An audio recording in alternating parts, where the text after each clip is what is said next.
Good afternoon, everybody. It's a great pleasure to be here with you today at an important and exciting time for the INF and the sport, with the Congress and the Vitality Netball World Cup to come. So I'll be watching with great interest over the next 10 days. I'm going to speak a little bit about governance. That's the way organisations are directed and controlled, both in relation to the INF and also to national associations.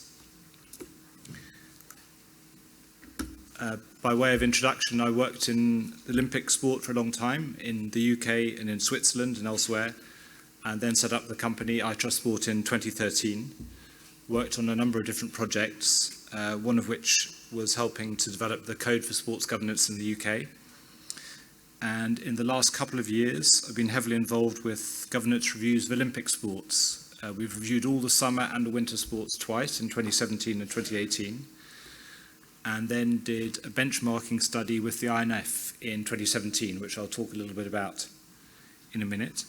And then most recently, did a big governance study with GAISF. We have this alphabet soup, which you're all familiar with in the world of sport. So that's the General Association of International Sports Federations. And the INF was one of many sports covered in that study, and I'll talk about that too.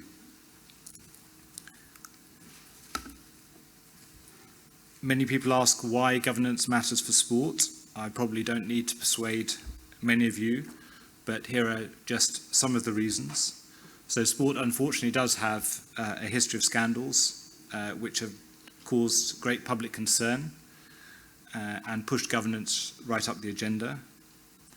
I believe there's been a loss of trust in all kinds of sectors, which is a major threat to organisations, but even to society as a whole. We can't function together properly without some trust. I also believe that well-governed organisations have the best chance of achieving their objectives. On the first point there, as you know, sports face a long string of scandals. Many of these are not new. Match fixing, for example, certainly has ancient origins. Some of the issues relate more to the most commercial sports. But I would generally say the most effective way to tackle these issues is through getting the governance right, meaning you set the strategy, you recognise, you manage the risks, you react when things go wrong, set the right tone, incentivise good behaviour, and so on. And so I would say that governance really matters in the context of sport because it gives us the best chance of avoiding these issues and dealing with them if they do arise, and allows us to focus on the benefits of sport, which I think probably all of us in this room believe in, and make those a priority.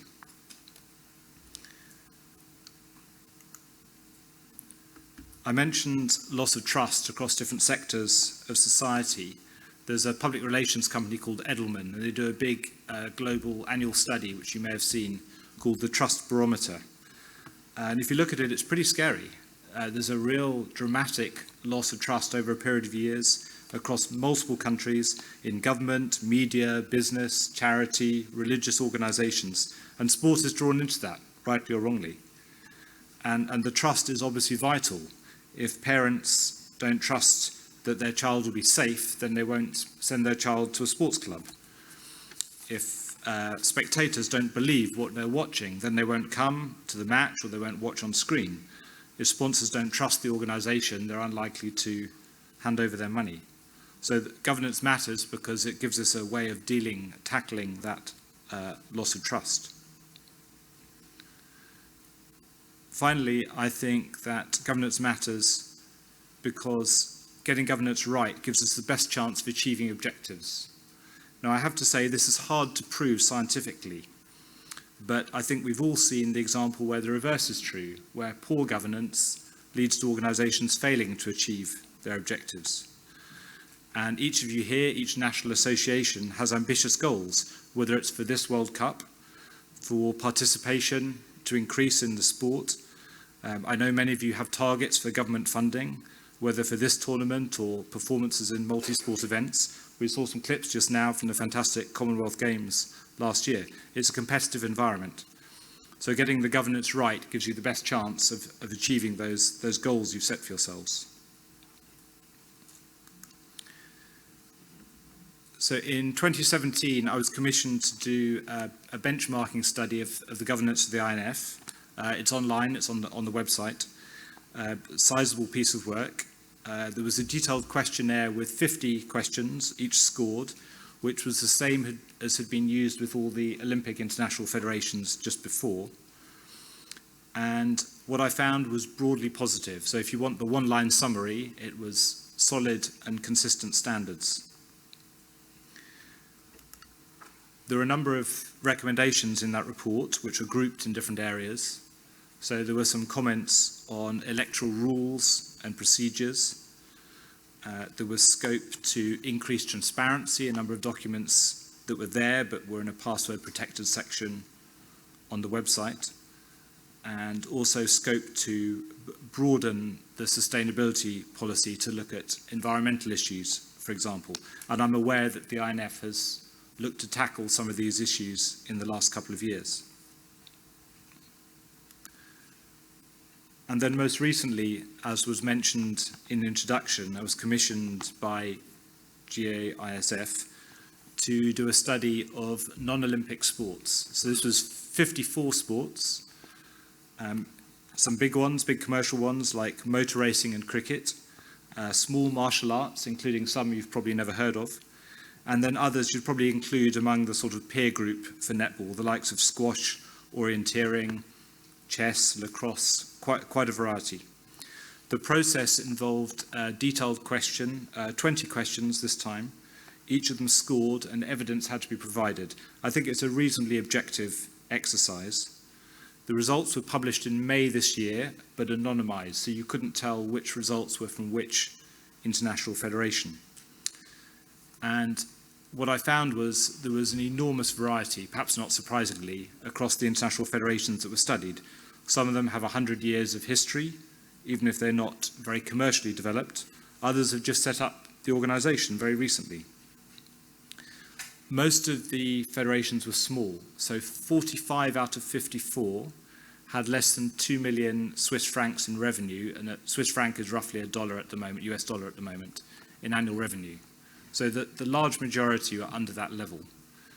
Another significant point was that those that had term limits for their elected officials tended to score higher on average, and that finding is consistent with what we found for Olympic sports. I should say that that's correlation, not causation. So I'm not saying it's because of the term limits the federations are better. I think one hypothesis is that term limits are often introduced as one of a package of reforms, which generally together have the effect of lifting the score. So what we found among these 54 sports we looked at was the best were performing very well, but there were some that were very weak.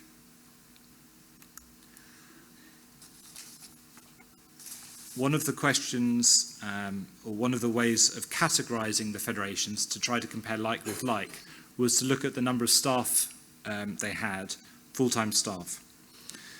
And what we found here was that the INF is fairly typical among international federations, I think with fewer than 10 staff. So 25 out of 54 had between 1 and 4 members of full-time staff, really quite small organizations. And actually 14, as you can see on the chart there, had no full-time staff. So perhaps somebody part-time, perhaps a bit of consultancy, perhaps not even that.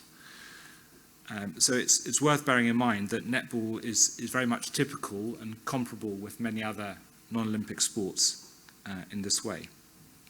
And I think this is an interesting finding. I'm not sure this information was understood before, because there is a tendency sometimes among politicians to equate all sports with football and somehow imagine the vast sums of money and infinite resources available, and it's just not the case. So what about the INF specifically? Well, the good news is that the INF was ranked second out of 54 sports. So that's genuinely a very good performance. The margins are small at the top. The margins are small at the top, and it's competitive, as you'd expect. And what we generally found was the performance was pretty consistent all round, which was the same as we'd seen with the study in 2017, and quite a high level of transparency. And so that performance is competitive with many Olympic sports. So we've asked exactly the same questions with the same scoring system of all the Olympic sports, and netball would be very respectably placed among those groups. Now, this is a much lighter study than the one done in 2017 because we're looking at 54 sports, so less detail on each one, as you would understand. In terms of recommendations, I wouldn't go too far, except to say that athlete representation on governing bodies is one area to consider. Many international federations would have representatives on the board, or at least they'd have an athletes committee, or there are other ways of managing that. But a good performance. So having looked at a large number of international federations over the last 18 months or 2 years, I can pick out some trends. And important to note, these are more for international federations. They won't all apply precisely at national association level. So one area is focus on increasing transparency. And I would say that transparency doesn't matter for its own sake, but remember this issue of trust. So when trust is low, publishing more information perhaps helps people to understand the work that you're doing. So for example, there's a trend towards publishing audited accounts, which the INF does, which demonstrates how the money's coming in and how it's being spent. And I think that's an important thing to do. There's a trend towards introducing term limits. If you rely completely on volunteers and you've got good people, then it may seem wrong to kick them out after a period of time. But gradually introducing new people into an organisation is a healthy thing over a period of time. We're certainly seeing more federations introducing these rules. There's a focus on safeguarding and welfare. Unfortunately, we've all seen the examples of serious issues, and that the problems seem to be very similar all around the world, from Japan to Argentina. When you read the stories, always the same kind of issues. So it's welcome that those are now starting to be addressed properly. Another point that crops up again and again is the threat of private bodies coming in, organising events, usually cherry-picking just the very top few teams or athletes in their sport. And this is a new challenge, or perhaps not new, but it's very much a growing area of challenge for the traditional model of international federations. Sports like basketball, equestrian and cricket, and particularly relevant with European Union law, competition law. We're also seeing more independent input in international federations, starting sometimes with ethics commissions to deal with cases when they arise, but also at board level. Independent board members were introduced in corporate governance a few years ago in a number of different countries, and it's generally been seen as a positive move. So I think the independent input is helpful, but you want balance. Obviously, if you're a membership organisation, you want to keep electing people from your membership. We're also seeing increasing attention on organisational culture. One of the typical definitions of culture is the way we do things around here, or another way that I think may be easier to work with is forces that drive behaviour. So then you can start to think about what you could do to influence some of those forces. A big area now for sport, as for other sectors. I think we're all amateur anthropologists. We've all seen examples of teams with good culture and with bad culture. There are a number of academic and management consultancy tools that help us to diagnose culture, to measure. And I think that area is improving. I think it's still quite early days in terms of understanding how to change culture when we've decided what it is that we need to do. And perhaps that's really the next frontier, I would say, for governance. So that's a few trends, what's happening now in international sports governance. What does that mean for netball around the world? Well, I'm sure you're discussing at the moment how all sports need to continue to evolve. It's not safe to stand still. There's a lot of competition for leisure time. Of course, you have to look constantly at how to encourage participation, how to bring in coaches and officials, how to make the sport attractive for media and commercial partners. I'm sure these are live issues you're talking about a lot. The evidence from the studies that have been done, 2017 and 2018, is that netball really can be world-class. There is no reason not to aim high, and my perception is some other sports are complacent, and the opportunity for netball is to be better than that. Most sports are dealing with the reality of limited resources. Evidence certainly suggests it's been harder historically to attract money for a sport that's predominantly played by women and girls. But netball's not unusual in terms of its size and scale. We've seen that. It's comparable to many other sports. And the reality is it's difficult to deal with limited resources and to manage with volunteers. But that's the situation the sport is in. So as national associations, what are the implications in this work on governance? So I would say worth thinking about your responsibilities as leaders of the sport in your country. So what is the experience of netball you want for young people and older people in your country? And then what does that imply for your priorities about how you want to govern your organisation? When I've interviewed people and spoken with people about what are the ingredients for good governance, they always talk about leadership. And in a small organisation, there may not be anyone else. It may be very much up to you. But then you'll need to work with other people to achieve your objectives. So the question is, how can you inspire and motivate people to come with you?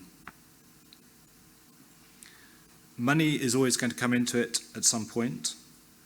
If you get government funding, it's probably not enough. You probably have to fight very hard for it. You may have targets. I spoke with somebody at lunchtime who talked about targets for performance in multi-sport games. I'm sure that's something many of you have to deal with. So it's important to make the most of what you do have and to take sensible, practical steps to try to bring in more resources, but without jeopardizing your values, of course. No sports federation is going to succeed on its own. You'll need to work with partners, whether it's governments, leagues, school groups, or others. So managing those stakeholder relationships is likely to be a priority in the governance for the national associations. One point I noticed when I was researching a little bit for today is that in quite a few countries, there's not much information online about netball. I do think that's an area worth focusing on, making sure the sport is properly visible. But I am sure that the World Cup over the coming days will really help to increase the visibility of the sport around the world, not just in the 16 competing countries, but hopefully beyond that as well. So that's a few thoughts for you about the governance of netball. That brings to an end what I had to say. So thank you very much for your attention. Good luck with the Congress and the tournament to come. I'm happy to take a few questions now if you like, but I'll also be around at the coffee break.